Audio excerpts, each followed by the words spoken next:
Bueno, vamos a hacer ahora como un paréntesis para, antes de seguir con el ecosocialismo, porque necesitamos como volver a lo que habíamos planteado al comienzo, que era esa acumulación originaria, ese despojo por el cual se permitió, digamos, el desarrollo del sistema capitalista, pero verlo en nuestras propias tierras, ¿no?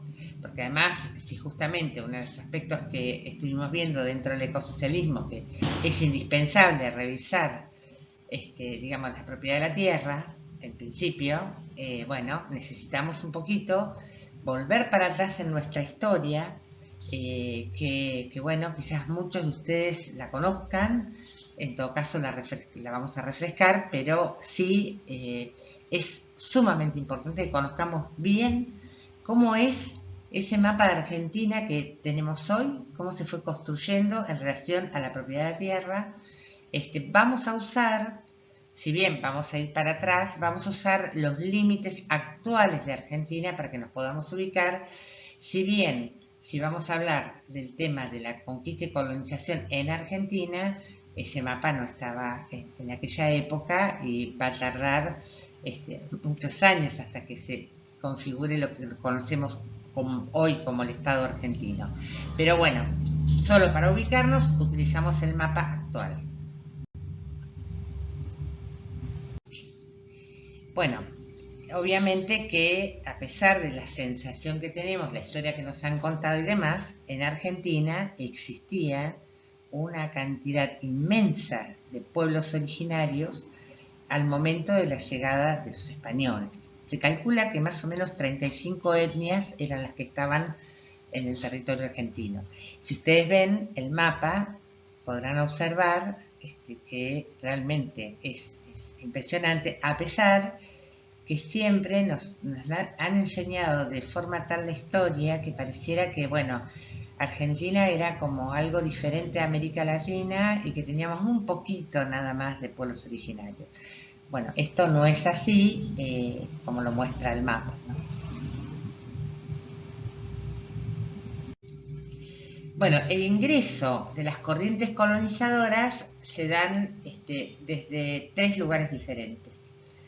Una es la corriente del norte. Ustedes si miran el mapa van a ver que todas las flechas van apuntando o van queriendo llegar a Buenos Aires, porque en realidad, esto quiero aclararlo de entrada, lo que se estaba buscando en Argentina en un primer momento es la salida al Atlántico para poder transportar la plata de Potosí y llevarla, digamos, a España a través del puerto de Buenos Aires. O sea, era la posibilidad. Entonces, las tres corrientes, la del norte, la del oeste y lo que van tratando es esto. En el caso de la del este, también influye la leyenda famosa del Rey Blanco, o que le dio nombre, digamos, al Río de la Plata, porque se pensó que también había minas de plata como había en Potosí. Pero fundamentalmente la búsqueda era esto, la salida a Buenos Aires. Digo, porque esto va a ser como el eje vertebrador de muchas cosas, ¿no? El tema del puerto de Buenos Aires. Bien, entonces, la del norte, que viene del Alto Perú, y que va a ir fundando las ciudades con idas y retrocesas. Hubo muchísima resistencia en el norte de los pueblos originarios, en particular los Humahuaca, los calchaquíes, los querandíes. Bueno, fue realmente de mucha resistencia, y a veces fundaban una ciudad y tenían que ir a después moverla a otro lado porque, bueno, era asediada esa ciudad. Digo, esto no es lineal, que fueron fundando y listo, y fueron avanzando, no, iban, venían, se corrían, bueno, porque también fue cierto que es algo silenciado la heroica resistencia de muchos de los pueblos originarios. Entonces, esta es la que va a establecer, digamos, que va a llegar a Tucumán. De Tucumán va a ir armando, digamos, va a ir fundando a Catamarca, La Rioja, Córdoba, Jujuy, Salta y demás, esa corriente. la del norte. Después tenemos otra corriente, que es la del este, que hay como dos vertientes dentro de esta corriente. Una que es la que ingresa por el lado del Río de la Plata, que nosotros conocemos como los primeros intentos, digamos, de establecer una ciudad en Buenos Aires, primero con Juan Díaz de Solís, que lo terminan asesinando apenas pisa el territorio, que estas cosas tampoco se saben, en manos de los indios charrúa. Por otro lado, lo que fue sucediendo con Pedro de Mendoza, que fue el segundo intento, y finalmente Juan de Garay, que termina de consolidarlo y que también logra asentarse en Santa Fe.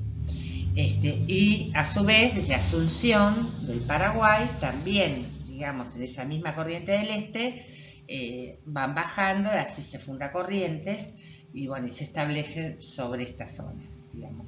Estas son básicamente los tres ingresos, con esto que digo, ¿no? De que no fue lineal, ni fue fácil, ni es que iban y ponían, miren, fíjense, de Juan de Garay, hay ciertas leyendas que dicen que además se lo comieron, pero bueno, no hay registro histórico que el pueblo charrúa haya sido antropófago, pero esto siempre está.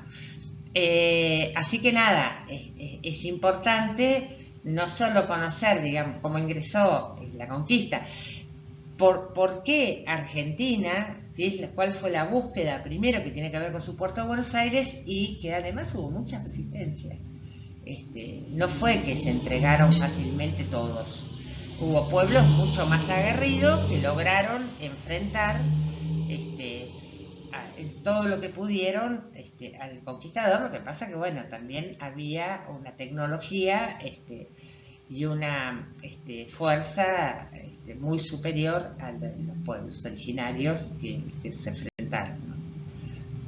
En poco más de medio siglo, los españoles iniciaron el proceso de ocupación del nuevo territorio, asentados en una veintena de poblados en el litoral y en el noroeste. Pasado el primer momento de sorpresa, comenzó la resistencia. Se había derrumbado la falsa creencia. Esos blancos barbados con palos que escupían fuego y venados tan altos como los techos ya habían demostrado que no eran los dioses que regresaban.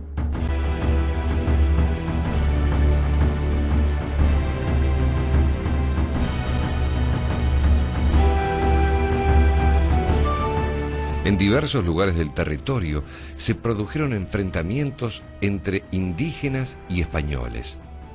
La resistencia tuvo puntos de mayor intensidad. En el noroeste fue particularmente violenta para ambos bandos. Diaguitas y omahuacas fueron las etnias que sostuvieron la mayor oposición. En las sierras centrales se encontraron con los comechingones, los guerreros de la luna, que combatían de noche para obtener sus favores. El Chaco se convirtió en un obstáculo insuperable. Por un lado, los chiriguanos, los hombres tigre que dominaban el secreto de la guerra, se hicieron irreductibles. Más al interior, los guaycurúes resistieron con fiereza, manteniendo libre el territorio. En el sur del litoral y la Mesopotamia, los guaraníes rechazaron los primeros desembarcos españoles. Y finalmente, en la zona pampeana, los querandíes también entraron en guerra después de los primeros contactos. Los conquistadores, una vez superada la resistencia, reorganizaron los territorios ocupados a través de la creación de ciudades, la instauración del trabajo forzado y la imposición de la evangelización.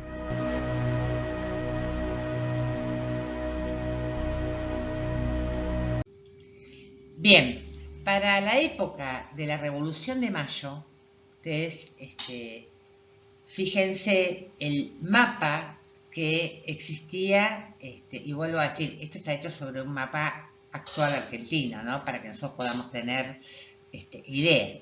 Pero esta era la Argentina de la época de la Revolución de Mayo, en la cual en realidad lo que está en blanco es lo que se llamó las Provincias Unidas del Río de la Plata, que era lo que sería Argentina en aquel momento, que son estas zonas que dijimos que la conquista había logrado ingresar y ir colonizando, pero si ustedes ven bien, solamente abarcaba, digamos, hasta la mitad de Mendoza, hasta la mitad de San Luis, mitad de Córdoba, un pedacito de Buenos Aires, muy pequeño, que no está Buenos Aires, digamos lo que es hoy la capital,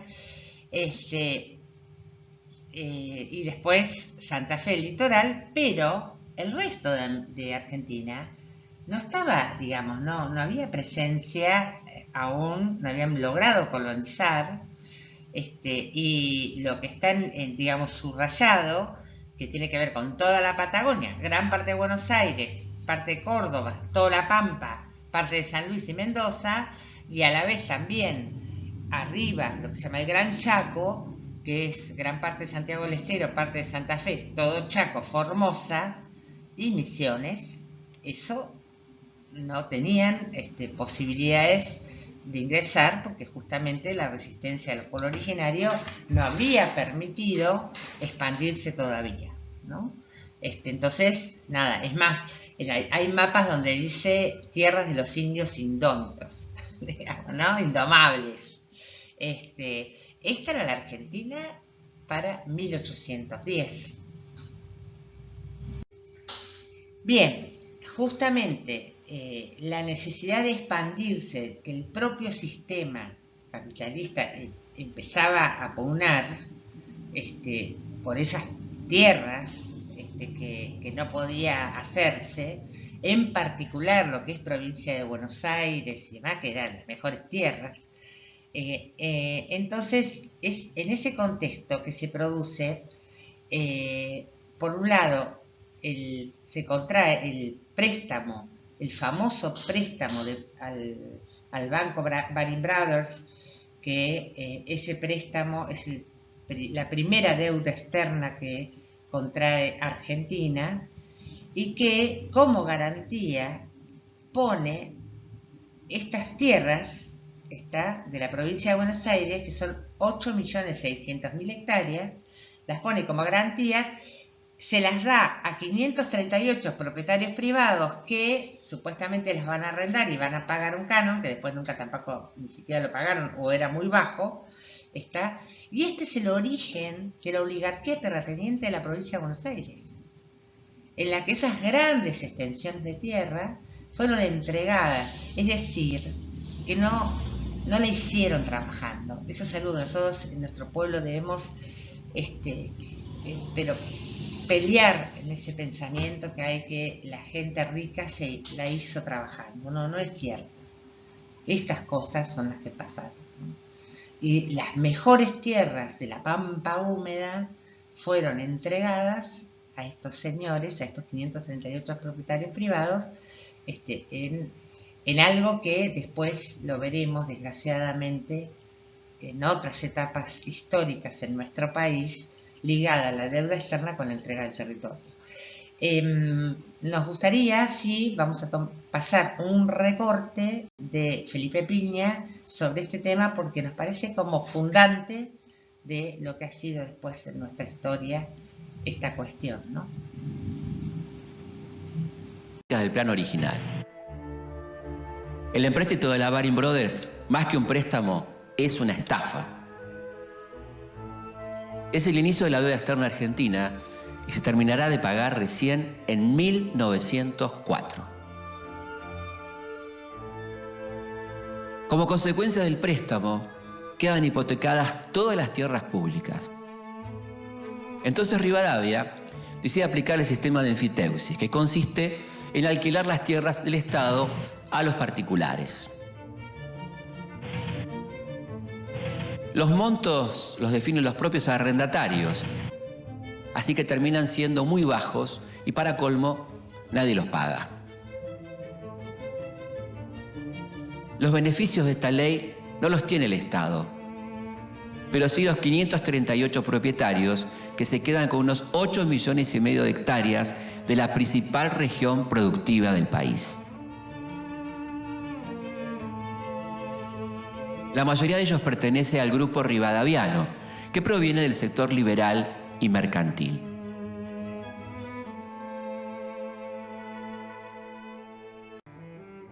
Para controlar las fronteras y garantizar la tranquilidad de estos propietarios, Rivadavia contrató al mercenario prusiano Federico Rauch, que recibió el grado de coronel del Ejército Nacional. Su estrategia consistía en atacar por sorpresa y asesinar indiscriminadamente a hombres, mujeres y niños. Hoy, 18 de enero de 1826, para ahorrar balas, degollamos a 27 ranqueles.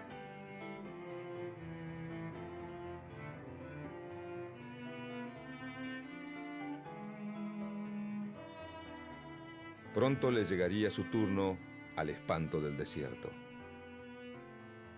El 28 de marzo de 1829, en el combate de las Vizcacheras, Rauch fue derrotado y degollado por el ranquel Arbolito.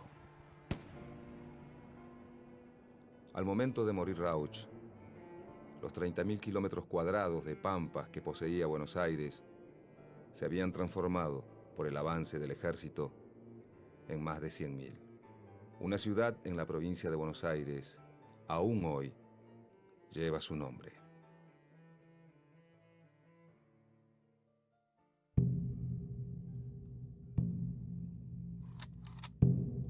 Hacendados, vosotros sabéis que la campaña y la frontera se encuentran hoy enteramente libres de los indios enemigos que, aterrados por los repetidos golpes de muerte que han sufrido en sus mismos hogares y tolderías, se han refugiado al otro lado del río Negro de Patagones y a las faldas de las cordilleras de los Andes. Un esfuerzo más, y quedarán libres para siempre nuestras dilatadas campañas, y habremos establecido la base de todos los cálculos de nuestra riqueza pública, y acabado la empresa que ha burlado por más de 2 siglos el valor y la constancia de nuestros mayores.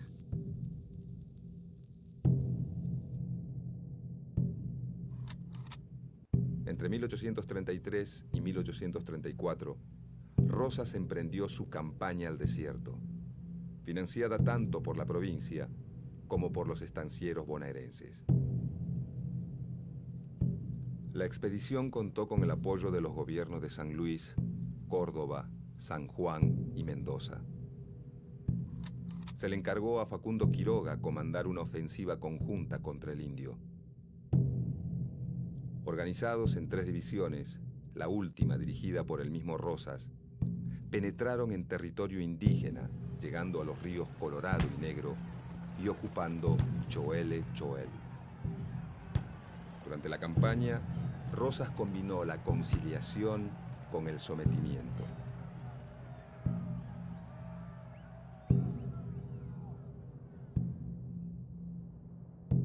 Pactó con los Pampas y se enfrentó con los Ranqueles y la confederación liderada por Calfucurá.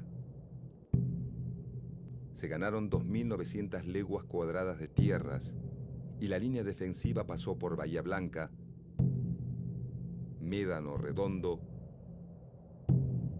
y Carmen de Patagones. Según un informe que Rosas presentó al gobierno de Buenos Aires, el saldo de la operación militar fue 3.200 indios muertos, 1.200 prisioneros, 1.000 cautivos blancos rescatados.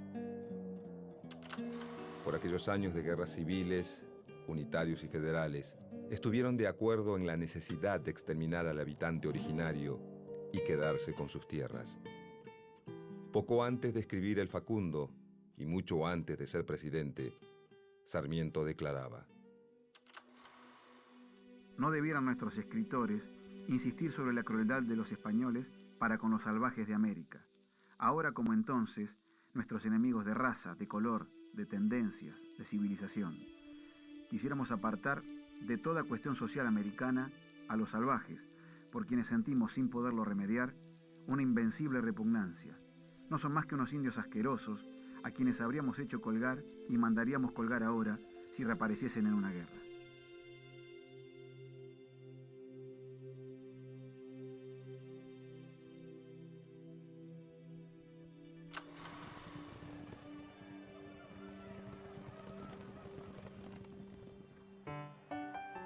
Durante la última mitad del siglo XIX, Argentina se insertó en el mercado internacional como productora y exportadora de productos primarios. Inglaterra, la principal compradora de estos productos, necesitaba materia prima para su industria textil y realizaba los primeros intentos de enfriado de carnes que en poco tiempo darían paso al frigorífico. Esto despertó gran interés por la Patagonia, considerada una fuente proveedora de lana y carne ovina, productos de exportación, generadores de divisas. De esta manera, se hizo necesaria la expansión de la frontera para, como decía un funcionario de la época, reemplazar a los indios por ovejas. Se comenzó a pensar en poblar la región para asegurar la soberanía argentina en esas tierras y abrir una vía de comunicación hacia el Océano Pacífico para obstruir las ambiciones chilenas sobre el Estrecho de Magallanes.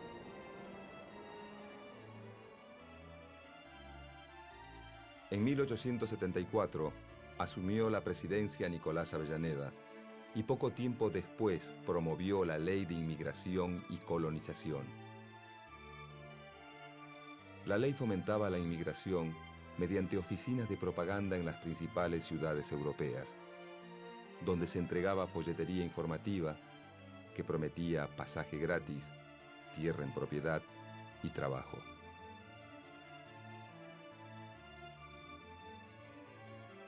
Pero al llegar la oleada inmigratoria, la mayoría de las tierras estaban repartidas entre los grandes terratenientes. La nacionalización del territorio resultaba imprescindible. El gobierno le encargó al ministro de Guerra, Adolfo Alsina, un plan para terminar definitivamente con el problema del indio y del desierto y correr nuevamente la línea de frontera. Este emprendimiento intentó alcanzar el Río Negro y lograr la paz con las comunidades indígenas. La falta de planificación y la incapacidad del gobierno de elaborar tratados que respetaran mínimamente los intereses indígenas llevaron a varios caciques a organizar una gran invasión.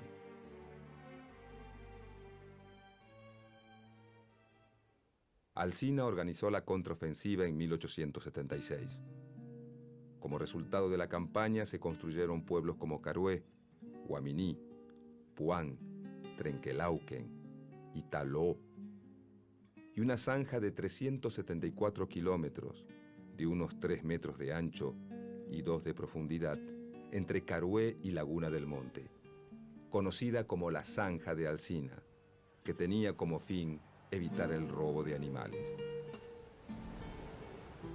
La política desarrollada por Alsina le había permitido al Estado ganar unos 56.000 kilómetros cuadrados, extender la red telegráfica, la fundación de 5 pueblos y la apertura de caminos. Alsina muere y en su reemplazo es designado Julio Argentino Roca.